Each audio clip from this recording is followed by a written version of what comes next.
Nicolae Ceausescu, el rey del comunismo.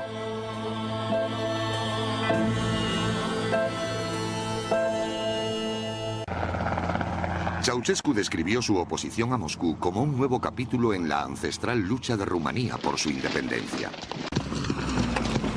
Ceausescu participaba en las solemnidades rodeado de jinetes con atuendo medieval. Creía seguir los pasos de los reyes medievales que liberaron a Rumanía de ejércitos extranjeros. Your very existence is a miracle for man. Romanians, hungry and naked, have waited. When we say Ceausescu, we say Romania. When you speak, rocks turn to mountains. The name of this leader is universal, traveling further than any of the other princes, circling the planet as a messenger of our values and the global aspirations for a better and just world. His name is Nicolae Ceausescu.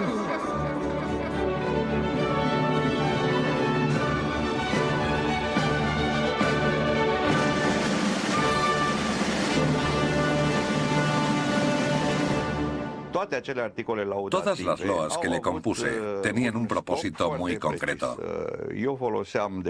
Usé Ceausescu como una especie de sello, un vehículo para mi propio mensaje que era el nacionalismo. Los comunistas encargaron a numerosos artistas rumanos que pintaran retratos de su líder. Ningún dictador había aparecido nunca tan colorido. No había que ser partidario de Ceausescu para tomar el pincel.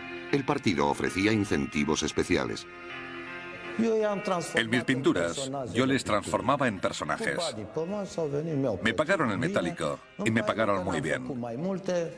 Me arrepiento de no haberlo hecho más a menudo. Las ambiciones artísticas de Ceausescu iban más allá de los cuadros, las canciones y los poemas. Quería comunicar a una escala diferente. En estadios.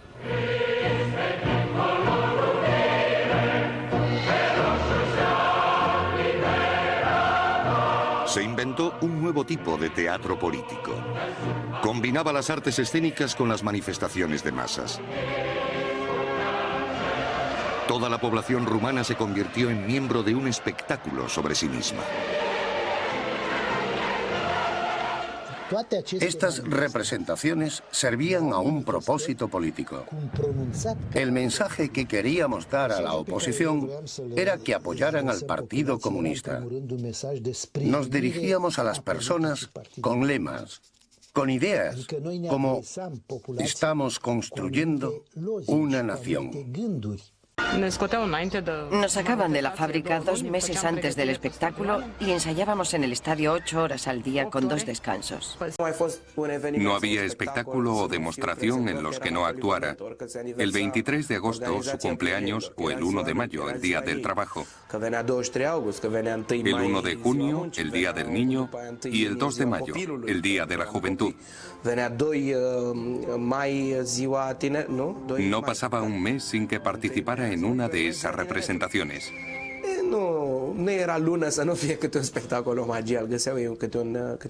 Y así fue toda mi infancia.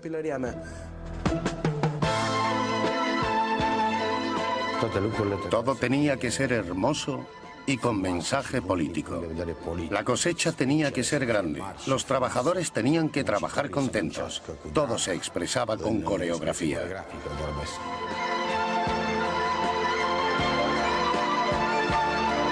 Recibíamos cartulinas numeradas del 1 al 5.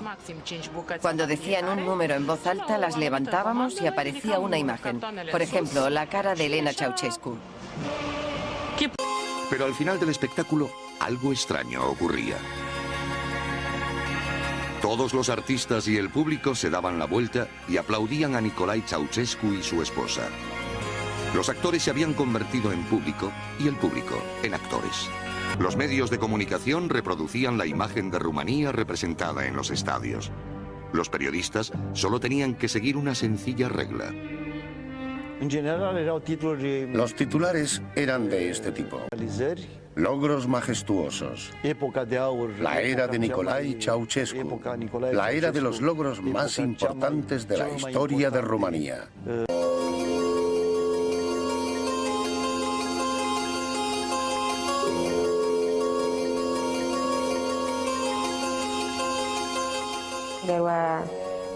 Había 12 o 14 correctores. Teníamos que trabajar en turnos.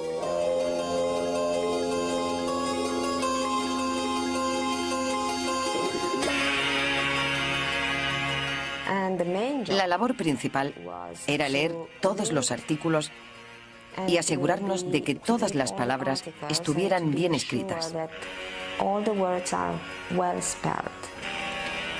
Y especialmente los nombres de Nicolae y Elena Ceausescu.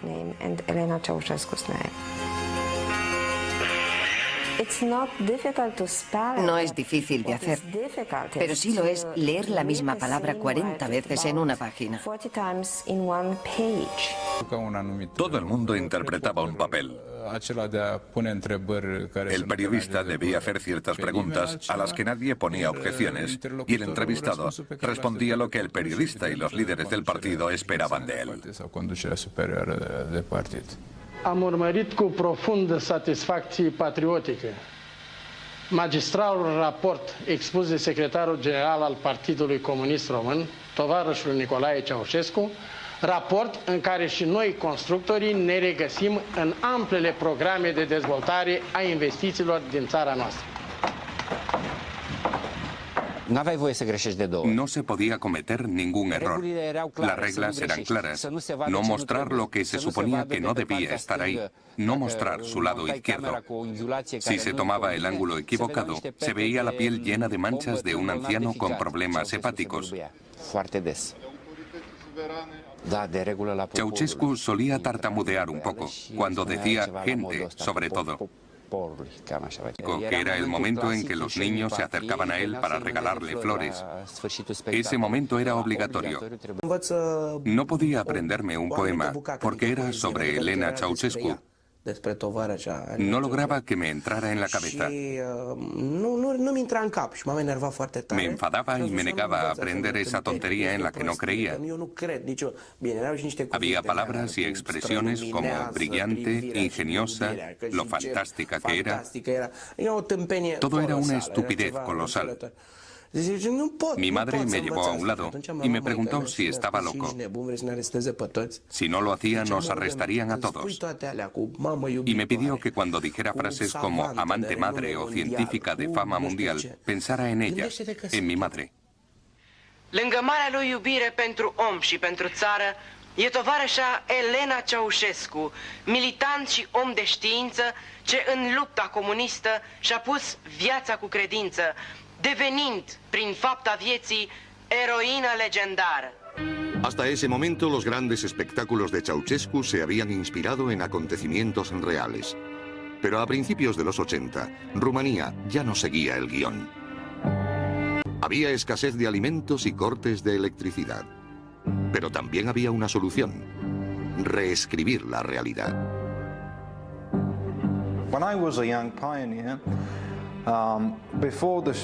Cuando yo era un joven pionero, antes de los desfiles y los espectáculos, una mañana nos sacaron del colegio y nos llevaron a un lugar cerca del Danubio para esperar a Ceausescu, que iba a hacer una visita con motivo de la fiesta de la cosecha.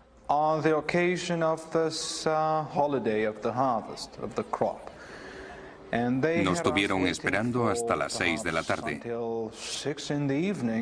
hasta que al final hizo aparición en su helicóptero. Estrechó las manos de algunas personas y se fue a visitar una gran exposición con los productos de las cosechas,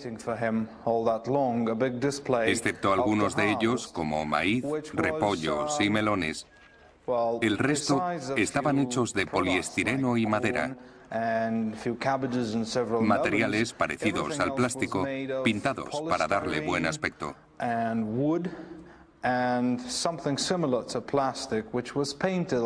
Había queso de poliestireno, salami de madera y otras cosas hábilmente pintadas. La gente llevaba 3 días seguidos ensayando esta visita. La mayoría de los productos de verdad se habían podrido por el calor. Y por otra parte, en aquel momento no se podía ver ninguno de estos productos en las tiendas. Nos hubiera gustado ver qué habría pasado si hubiera querido probarlos o los hubiera tocado con sus manos.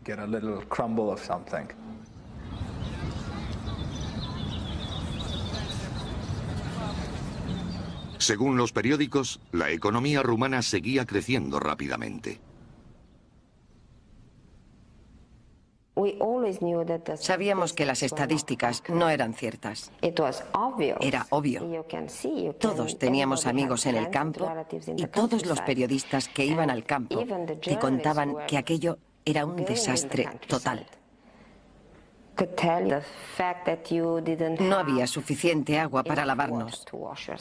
La gente no tenía bastante papel higiénico, ni jabón. Y solo se podía comprar una cierta cantidad de pan. En los años 80 los espectáculos se multiplicaron y se hicieron más complejos. En aquellos tiempos difíciles, la cúpula comunista los miraba con otros ojos. En su día habían sido un instrumento de persuasión. Ahora eran una fuente de consuelo. A todos nos obligaban a participar, aún sin querer.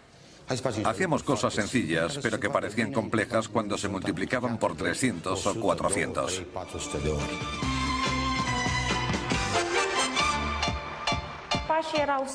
Los pasos eran muy sencillos. Íbamos segando así.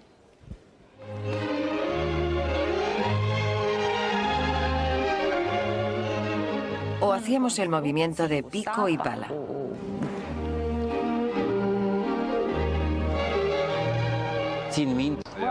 Claro que había que cantar, no había elección. Siempre había alguien del partido en medio. ¿Cómo se llamaban? Activistas. Activistas. Había uno por cada 5 o 6 personas con las consignas que había que cantar o gritar. Si decías cualquier otra cosa, te arrestaban allí mismo. Si no aparecías, te castigaban. Te descontaban dinero de la paga y podían bajarte de categoría.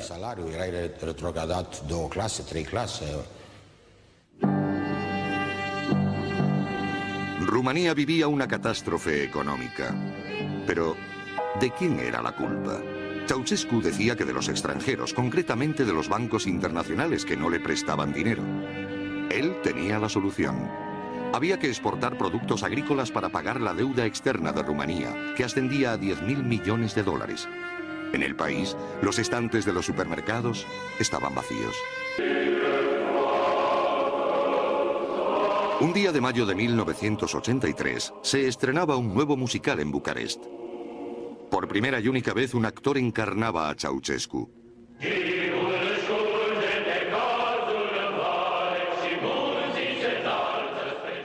Yo interpretaba a Ceausescu.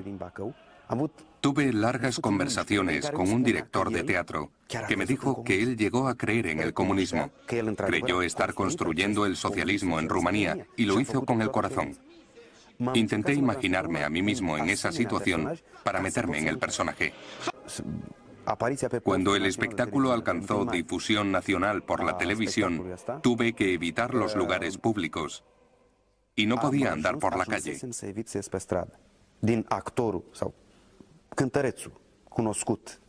Había pasado de un actor y cantante desconocido para la mayoría del público a ser el gran Ceausescu.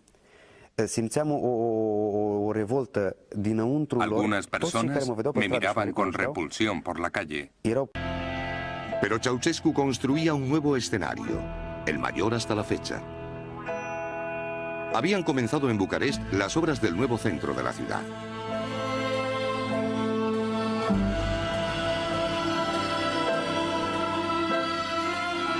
Fueron destruidos muchos edificios históricos. Otros se trasladaron de lugar.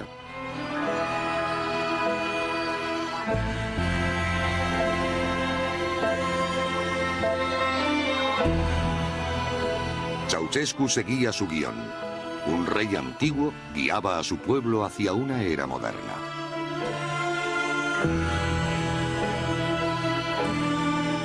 En el nuevo mundo del dictador, los campesinos serían trasladados a bloques de apartamentos, mientras él vivía en un inmenso palacio, el mayor del mundo.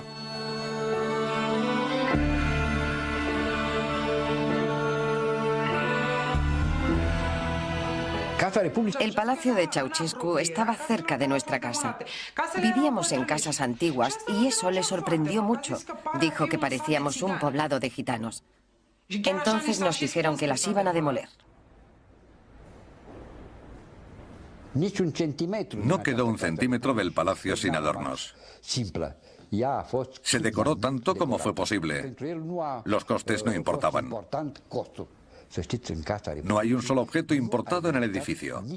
Todo se hizo en el país. Si necesitábamos un solo objeto del extranjero, construíamos una fábrica para hacerlo, porque no nos estaba permitido importar nada. La idea era demostrar que los rumanos podíamos hacer lo mismo que el resto de los europeos sin su ayuda.